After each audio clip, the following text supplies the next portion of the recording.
Hello everyone. Today I'm reading a book, The Urbanization of America. Growing cities. The population of the United States grew throughout the 1800s. However, in the late 1800s, the changes that were occurring were not just greater numbers of people.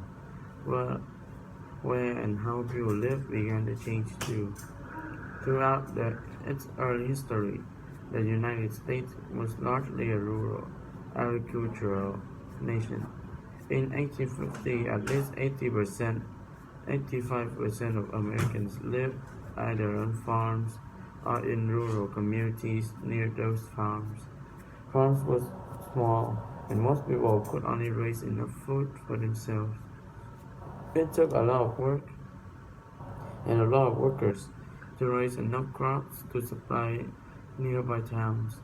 In the late 1800s, people who lived in the country all their lives started moving to the city. This moving from rural areas to cities or urbanization would change the United States dramatically. The country was becoming a nation of city dwellers, but why were people moving?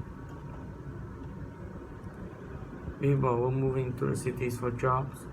In the 1800s, mechanization revolutionized farming. Machines now did the work that people once did by hand. Mechanical plows, reapers, and milking machines made it unnecessary for farmers to hire as many workers. Farmers could plant more acres and milk more cows with less help. They could now feed far more people than ever before. This meant that there were suddenly a lot of farm workers without jobs. Cities where jobs could be found. Factories were hiring great numbers of workers, and the growing populations needed services. From selling groceries to making clothes or sweeping streets, the availability of jobs in American cities was noticed overseas too. Between 1890 and 1810, more than 10 million immigrants fled into the country. Never before had so many come to the United States in so short a period of time. Many who came from Europe and Asia were homeless or unemployed. Some of the victims of religious persecution, while others simply could not improve their lives because of rigid class systems. This burst of immigration contributed further to the rapid growth of the cities. Promise and problems. The United States is seen as the land of promise by most immigrants because of increased industrial output and greater opportunities. Many poor people, both Americans and immigrants, improved their lives dramatically during this period. They worked hard and many succeeded, some even becoming very wealthy. With more people earning and spending money, more opportunities opened up, stores expanded and more products became available, creating more demand and more jobs. America became the most productive nation in the world. However, not every study was a success story. The people people faced growing problems created by the increasing size of the cities. Many immigrants and rural poor who had come to the city worked endlessly but could not escape poverty. Many did not have the skills or education to escape low-paying jobs. As more and more immigrants arrived, housing became difficult to find. Buildings were divided into smaller and smaller apartments, and large families often crowded into these tiny settlements. In the cities, people had to take what was available.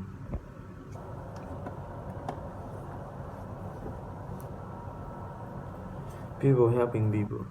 Individuals, organizations, and city, federal governments soon worked hard trying to solve the problem as soon as they arose. Well-known organizations such as YMCA, YWCA, and the Salvation Army were active in American cities in the late 1800s. Immigrants created mutual aid societies where those who had succeeded welcomed and aid others coming from their respective homelands. Public health was a concept that was growing along the cities. City governments began working to clean up their streets. In 1870, Congress organized the National Health Agency. Immigrants who passed through the reception center at Ellis Island in New York Harbor in the 1890s were checked for contagious diseases. Those who were ill received treatment before being allowed to move into the cities. In New York City, Dr. Joseph Kiyun set up a laboratory in 1887 so he could study cholera and other contagious diseases that were killing so many people. In 1819, Kim Yun-bi moved his laboratory into Washington, D.C. Congress funded research and new facilities, and in time the small laboratory grew into the National Institutes of Health.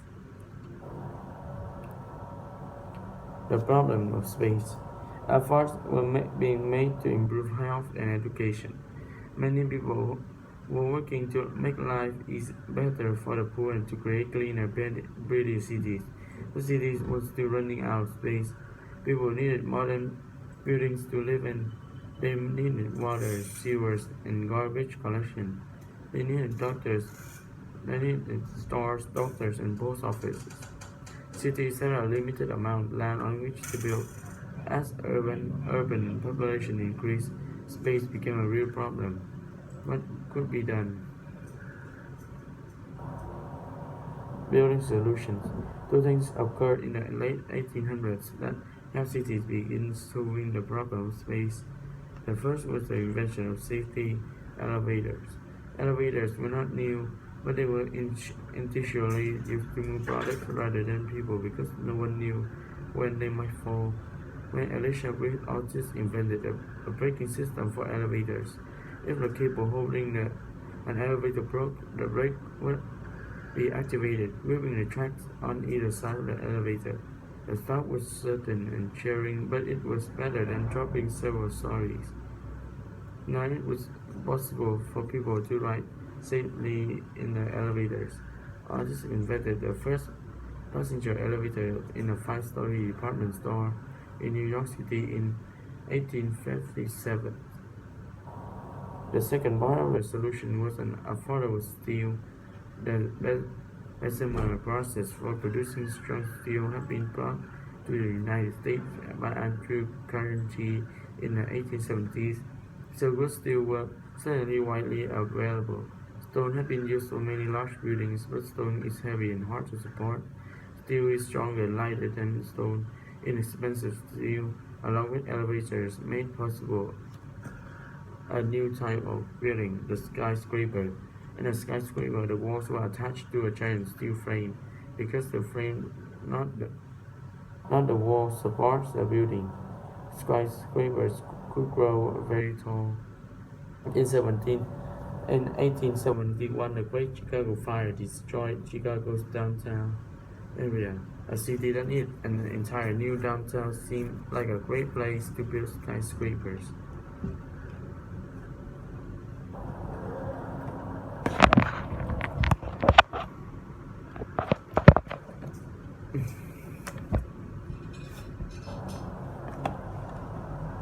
The first skyscraper, the Home Insurance Building, was completed in Chicago in 1885. At 10-story tall, it was the tallest building in the country. With the success of this building, skyscrapers began to appear all over Chicago. Soon they were being built in other cities as well, getting taller and taller as people became more confident in the new technology and materials. Water transportation was a key reason for the location and growth of many cities, but that meant many cities had rivers running through the many cities had rivers running through alongside them. The ferry boats carrying people across the rivers were getting crowded. In 1841, a German immigrant named John Roebling developed a method of weaving steel cables so that they could carry extremely heavy loads. Roebling was an engineer interested in bridge design, so he started thinking of ways these cables could be used to better bridges. Large suspension bridges that are suspended or hung from massive overhead cables that were attached to the tall towers, was a relatively new idea. Simple suspension bridges for people on foot had long been made with ropes. Before Roebling, no one succeeded in creating a stable, strong suspension bridges that could survive heavy traffic or even bad weather. Roebling solved the problem by combining his steel cables with new building methods. He developed two of his first successful bridges across the Niagara Gorge in Niagara Falls, New York, and across the Ohio River in Cincinnati, respectively. His great masterpiece was the Brooklyn Bridge in New York. Sadly, he was injured on the building site of his great bridge and died a few days later. His son Washington completed the bridge. After he became ill, Washington was assisted in his work by his wife Emily. When it opened in 1883, the Brooklyn Bridge was the longest bridge in the world. Bridges helped solve traffic problems, but streets were also too crowded, and most people still had to walk to work, so cities began to create new forms of public transportation. New York and Chicago built elevated trains that were supported by steel structures and held them 1 or 2 stories above the street level. New York's elevated train opened in 1870 and Chicago's in 1892. Next, engineers began to consider going down under the street. Many cities began experimenting with ideas, but it was Boston, Massachusetts that in 1897 opened the country's first successful underground train system, a subway. The rise of political machines. Improvements were being made, but cities still need better streets or housing and better sewage disposal. Immigrants often faced reduced debt and needed help finding jobs. City governments struggled to meet these needs. That change took time. Taking advantage of the situation, political machines were formed. A political machine is an organization of people who control votes to gain political power. Members of the political machines wanted to get certain candidates elected to city office, so they promised immigrants that they would help them if the immigrants would vote for the candidates elected by the machine. Once elected, the machine picked candidates did what the political machine told them to do and helped all the members of the machine gain power and wealth.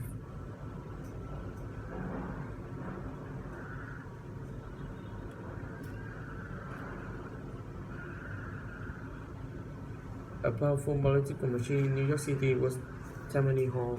Perhaps the most famous Tammany leader was boss William M. Tweed. He was known for crippling leaders and cheating people out of money. It was not until he stole millions of dollars from the city, however, that he finally went to jail. Political machines also arose in Boston, Philadelphia, Pittsburgh, Chicago, and other cities. Although most political machines were dishonest and influenced by bribes, many immigrants wanted their help. They were glad that someone seemed to take in their side, and some political machines did work to improve things. They helped hire early organization members or accepted bribes for contracts. But streets did get built, services were expanded, and jobs were created.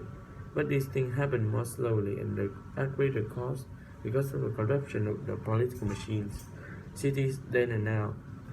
The late 1800s and the early 1900s was the period when the United States began to transform itself from a rural nation into an urbanization. It was also the period that gave rise to much of what we consider normal for big cities today, from traffic jams to skyscrapers. Much of what occurred during this time is still with us, The first department stores opened during this period. The first shopping catalogs came out, and street lights began to line the roads. And today, city governments still struggle to keep up with the city growth, and immigrants continue to arrive looking for opportunities.